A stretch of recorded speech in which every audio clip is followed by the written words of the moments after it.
موت سے پہلے فرشتے آ جاتے ہیں. چاہے تم اچھے آدمی ہو، بیٹھے ہوئے ہو، تم کو بھی اگر موت آنی ہے تو تم پہلے فرشتوں کو دیکھنے لگ جاؤ گے، لیکن بتا نہیں سکتے کسی کو. موت سے تھوڑی دیر پہلے فرشتے قریب آ جاتے ہیں. پہلے جماعت فرشتوں کی آتی ہے، پھر ملک الموت آتے ہیں. ملک الموت ان فرشتوں کے بیچ آتے ہیں. جیسے ہی یہ مرنے والا آدمی ملک الموت کو دیکھ لیتا ہے، پھر اس کے جسم میں کپ کپی طاری ہو جاتی ہے.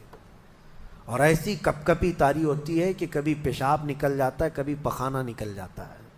اکثر دیکھنا مرنے والوں کی نجاست نکل جاتی ہے. ملک الموت کو وہ بہت قریب سے دیکھتا ہے، اور ان کی دو شکلیں ہیں. ایک بہت بھیانک شکل ہے، اس کو دیکھنا ہی عذاب ہے، اور ایک بہت خوبصورت شکل ہے، ان کو دیکھنا ہی رحمت ہے. وہ نیک بندوں کی روح نکالنے کے لیے جب جاتے ہیں تو خوبصورت شکل میں جاتے ہیں، اور جب گنہگاروں کی روح نکالنے جاتے ہیں تو بھیانک شکل میں جاتے ہیں.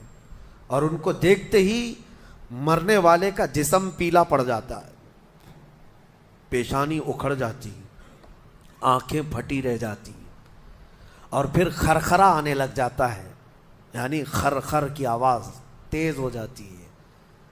وہ بولنا چاہتا ہے اپنے پاس والوں کو، لیکن بول نہیں سکتا، بند ہو جاتا ہے. یہ وہ وقت ہے جب اس کے توبہ کا دروازہ بھی بند ہو جاتا ہے. اب اگر فرشتوں کو دیکھ کر کوئی توبہ بھی کر لیا، ایمان لایا، تو اس کا ایمان قبول نہیں. اس وقت سے پہلے پہلے تک جو بھی ایمان لایا یا توبہ کیا، اس کی توبہ قبول ہے.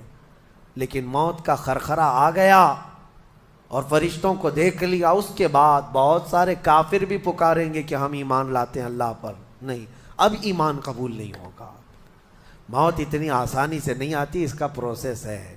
فرشتے آتے ہیں، ملک الموت آتے ہیں، پھر اس کے بعد اس کو گھور کر دیکھتے ہیں، پھر اس کو چت لٹا دیا جاتا ہے، یا جس حالت میں بھی ہے وہ گر جاتا ہے. کھڑا ہے تو گرتا ہے، بیٹھا ہے تو گرتا ہے، موت آنے سے پہلے لڑک جاتا ہے. یہ ضروری بھی نہیں ہے کہ آج میں اپنے آپ کو سنبھال کر بیٹھا ہوں. اگر میری موت آنی ہے، اسی کرسی سے گر جاؤں، اسی جگہ سے ہم گر جائیں گے. اور اس کے بعد ملک الموت روح کھینچنا شروع کرتے ہیں. پیروں کے ناخنوں سے لے کر، ہاتھوں کے ناخنوں سے لے کر، اس کے جسم کے ہر حصے سے لے کر ناک تک کھینچتے ہوئے لاتے ہیں. اور اس کے بعد جب پوری روح نکل جاتی ہے، وہ لے کر کے چلتے رہتے ہیں، اور مردہ ان کو جاتے ہوئے دیکھتا رہتا ہے. آنکھیں سب سے لاسٹ میں کھلی رہتی. کسی بھی مرنے والے کی آنکھیں بند نہیں رہتی، کھلی رہتی، وہ دیکھتا رہتا ہے. اسی لیے حدیث پاک میں ہے، جب کسی کی روح نکل جائے تو سب سے پہلے تم اس کی آنکھیں بند کر دو. ہمیں بند کرنا ہوتا ہے، اور اس کے بعد منہ بھی کھلا رہ جاتا ہے، منہ اوپن رہ جاتا ہے. فرمایا گیا منہ کو دبا کر بند کر دو. یہ سب نشانیاں ہیں میرے عزیزوں موت کی سختیوں کی.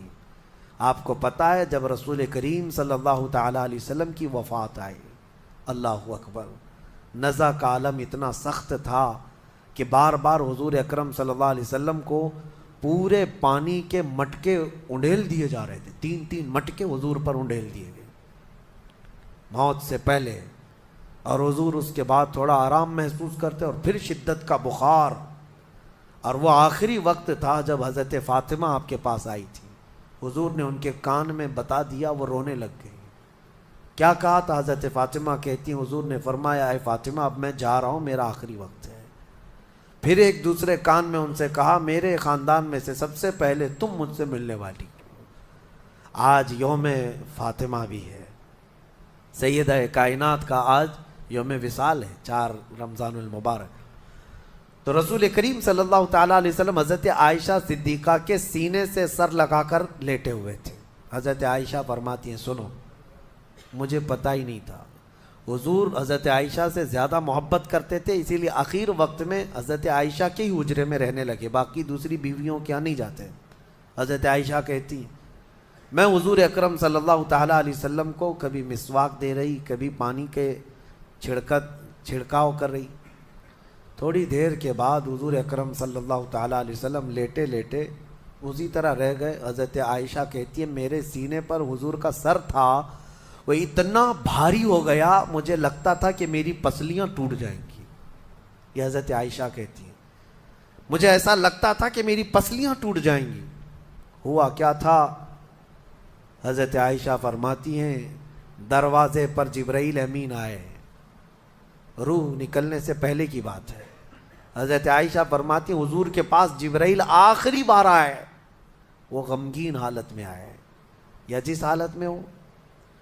حضرت رسول کریم صلی اللہ علیہ وسلم سے عرض کرنے لگے یا رسول اللہ دروازے پر موت کا فرشتہ کھڑا ہے آپ کی اجازت چاہتا ہے. اگر آپ اجازت دے دیں تو وہ آئے گا اور آپ کی روح پاک کو اللہ کے حضور لے جائے گا. اور یا رسول اللہ آج سے پہلے اس فرشتے نے کسی سے اجازت نہیں لی اور قیامت تک کسی کی روح نکالنے کے لیے وہ اجازت لے گا بھی نہیں. یہ صرف رسول پاک کی خصوصیت تھی. حضور نے فرمایا آنے دو. ملک الموت آئے اور جب حضور کی اجازت سے روح نکالی تو حضرت عائشہ کہتی ہیں اتنا بھاری ہو گیا تھا سر کہ مجھے لگتا تھا کہ میری پسلیاں ٹوٹ جائیں گی سینے کی. اور اس کے بعد حضرت عائشہ فرماتی ہیں میں نے حضور کے سر مبارک کو نیچے کی طرف کیا. مجھے پتہ بھی نہیں تھا کہ حضور کا انتقال ہوا. میں حضور اکرم صلی اللہ علیہ وسلم سے باتیں کرنے میں مصروف تھی. اسی میں حضرت ابو بکر صدیق حجرے میں آئے. پوچھا عائشہ کیا حال ہے حضور کا؟ حضور اکرم صلی اللہ علیہ وسلم کو دیکھا حضرت ابو بکر نے اور پیشانی مبارکہ پر ہاتھ رکھا تو وہ بہت ٹھنڈی تھی. ماتھے کو بوسہ دیا اور ایک آہ بھری اور ایک جملہ کہا تھا یا رسول اللہ ایک بار موت آنی تھی وہ آپ پر آ گئی. اب موت کی سختی اللہ دوبارہ کبھی آپ کو نہیں عطا کرے گا. موت کی سختی کیونکہ حضور کو انہوں نے دیکھا تھا کئی دنوں سے تکلیف تھی. 13 دن تک حضور پاک صلی اللہ علیہ وسلم کو تکلیف تھی. 13 دن تک. حضرت ابو بکر کہتے ہیں یا رسول اللہ اب موت کی سختی دوبارہ کبھی نہیں آئے گی. جو اللہ کا وعدہ تھا وہ پورا ہو گیا. پورا کھل کر کے رو بھی نہیں پا رہے تھے ابو بکر صدیق اور اپنے اندر دبا بھی نہیں پا رہے تھے. موت کی سختی انہوں نے دیکھا اور اس کے بعد کہا اے عائشہ کیا دیکھ رہی ہو اللہ کے رسول ہم سے رخصت ہو چکے. پھر انہوں نے آ کر مسجد میں اعلان کیا اے لوگو اللہ کے نبی کا انتقال ہو چکا. اب مجھے یہاں یہ بتانا ہے اگر موت سے کوئی بچ سکتا تھا تو سب سے پہلا نمبر تو رسول اللہ کا ہونا چاہیے تھا کیونکہ اللہ کے سب سے محبوب نبی وہی ہیں. جب رسول پاک صلی اللہ تعالیٰ علیہ وسلم کو بھی موت آئی تو میاں ہمارا اور تمہارا شمار نہیں. چاہے 100 سال زندگی مل جائے لیکن مرنا ضروری ہے. بہرحال یہ باتیں بڑی طویل ہو جائیں گی.